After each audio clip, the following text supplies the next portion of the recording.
In today's quick tip video, we're going to look at how to use the Update Travel with Pin Spacing feature built into Huntron Workstation. This is specifically for Access Prober users. So what this feature does, it will automatically update this field here in the Teach tab of the Prober pane with the distance from the first pin of a row of pins to the last pin. This could be a huge time saver when it comes to teaching the pin locations in the Teach tab. So to use this feature, the first thing you need to do is go to the Tools tab, go to Options,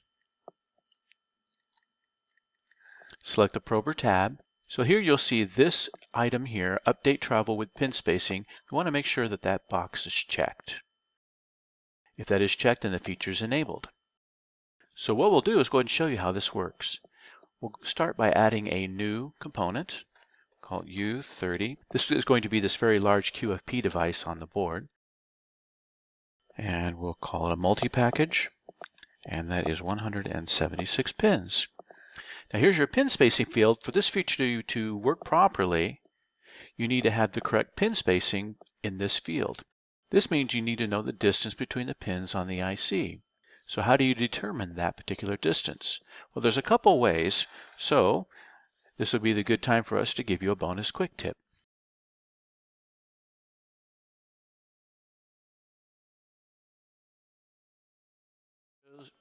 Welcome to this bonus quick tip that's going to show you how to determine the pin spacing on an IC. Of course, the most obvious way is just go ahead and measure it physically. I've laid a metal scale next to this IC with the one lined up on the first pin, and you can see that with every 50 thousandths of an inch that we have a mark. So we know that the pin spacing on this is 50 thousandths. But what do you do if you have a component with a much finer pitch than this one? Well, the easiest thing is just to go ahead and use the camera to do that. So let's use this component right here. We have a big 176 pin IC. So now that we're lined up on the first pin of this large component, what we'll do is go ahead and measure out 11 pins from here. So we'll go up to pin 11, which I believe is this one right here. And I won't click, but just hold my cursor over that particular pin. Just get it precisely in the middle there. Just takes a second there. Great. And now we look over at the mouse position, the Y position. You see it's at 4978, which essentially is 5,000 microns. So what that means is from that first pin to the 11th pin, we have 10 spaces, and that distance is 5,000 microns. So if you divide 5,000 by 10, that means we get 500 microns. So that tells us that's the pin spacing between each one of those pins. So that's a really easy way to use the Prober camera to figure out your pin spacing.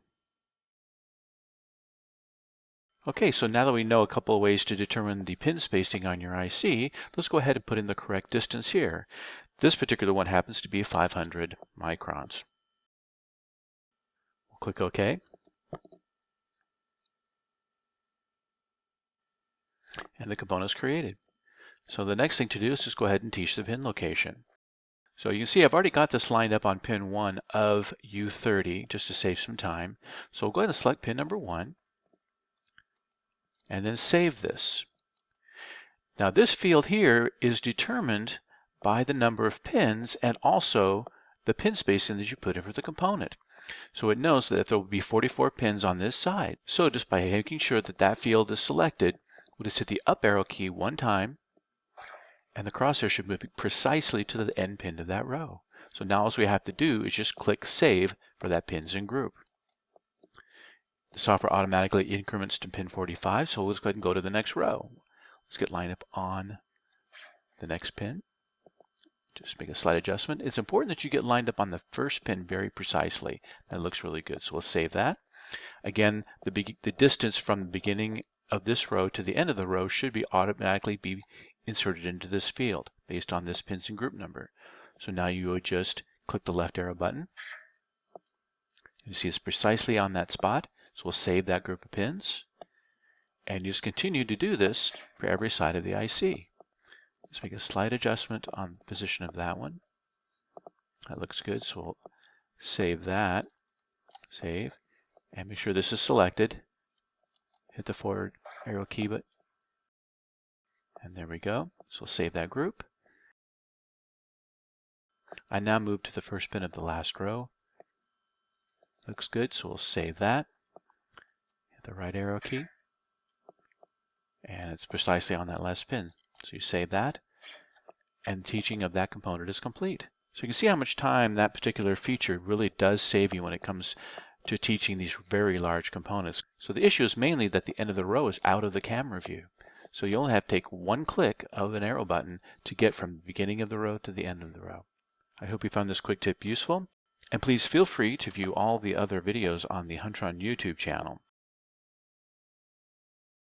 As always, thank you for watching.